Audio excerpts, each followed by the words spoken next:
The U.S. Senate has 35 seats up for election this year, and Democrats have their eyes on several states to gain control in November. Iowa is shaping up to be one of the most contested races, where incumbent GOP Senator Joni Ernst is seeking a second term.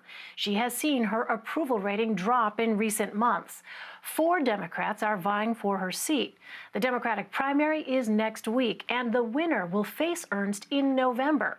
For more, I'm joined by Brianne Pfannenstiel. She's the chief political reporter at the Des Moines Register. Brianne, good to see you again. A recent Des Moines Register poll puts Senator Ernst's March approval rating at 47%. Now, that's a 10-point drop from her highest numbers last February. So what happened? Well, that's been about a year since we last polled, so a lot has happened since then. And probably most notably, there have been a lot of Democrats in Iowa for the caucuses. And, some of these outside spending groups from D.C. have been on the airwaves already with television ads benefiting some of these candidates, namely Teresa Greenfield. She's the candidate backed by the DSCC in Washington. And so they've been on the airwaves. They've been boosting her name recognition, but also kind of targeting Joni Ernst already. And so we're seeing some of the effects of that in her approval rating as these Democrats have started going after her already. Well, the Cook Political Report rates this race as leaning Republican. Do you think that's accurate? I think this is going to be a really close race. I haven't talked to any Democrats in this state who think this is going to be easy. They do certainly see Joni Ernst as vulnerable, and so they're doing everything they can to take advantage of this potential moment. They're looking at the chaos around the coronavirus. They're looking at President Trump's approval ratings, and they're trying to really capitalize on this moment because they do see her as vulnerable. So how could Senator Ernst's relationship with President Trump help or hurt her?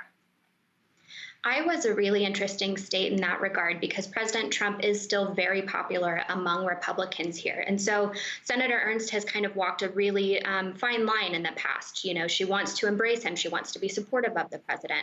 She wants to support his policies, but she does also take a little bit of distance from him on some issues. We've seen her, challenge the president on issues around trade at times.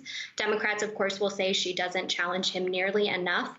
But she's trying to, embrace the president while creating some separation on key issues so that she can still attract independents in this race. Well, what can you tell us about Ernst's potential challengers? Teresa Greenfield is seen as the perceived front runner in this race. She's a businesswoman from Des Moines. She ran a commercial real estate firm. And she describes herself as a scrappy farm girl. And so she's really trying to draw a contrast there with Joni Ernst, who, famously ran ads in her 2014 election campaign about castrating hogs. So she's really trying to draw that same contrast, to draw from her rural roots to compete with Joni Ernst in that arena. But she's also got 3 other challengers. Mike Franken is he's a retired Navy admiral. So he's really trying to draw a contrast with Joni Ernst on her military credentials. Eddie Morrow is a businessman from Des Moines, and Kimberly Graham is a children's advocate. She's a lawyer, and a little bit more on the progressive side as these candidates are concerned. Well, Democrats flipped 2 of Iowa's 4 congressional seats in the midterms. What worked then, and could it work for 2020's Senate seat? Absolutely, they're going to be drawing from that same playbook.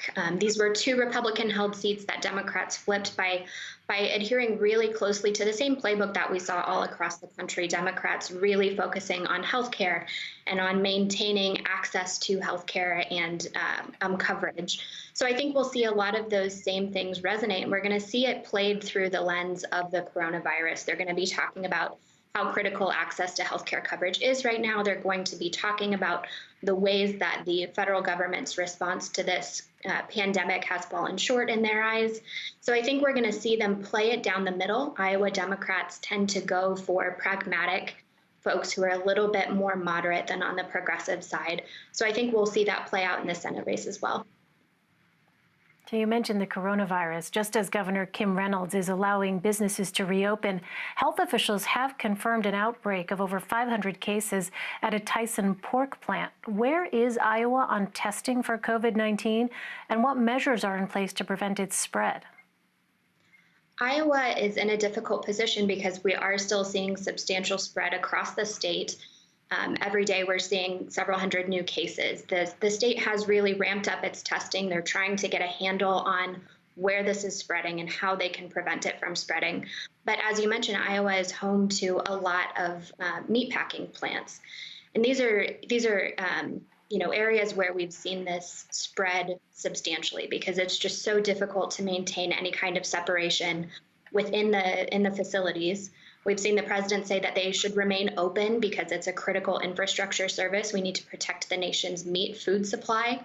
So all of these places are still trying to keep workers in the plants, but they're significant sources of spread of the virus right now. All right, Brianne Pfannenstiel for us. Brianne, thank you very much. Thank you.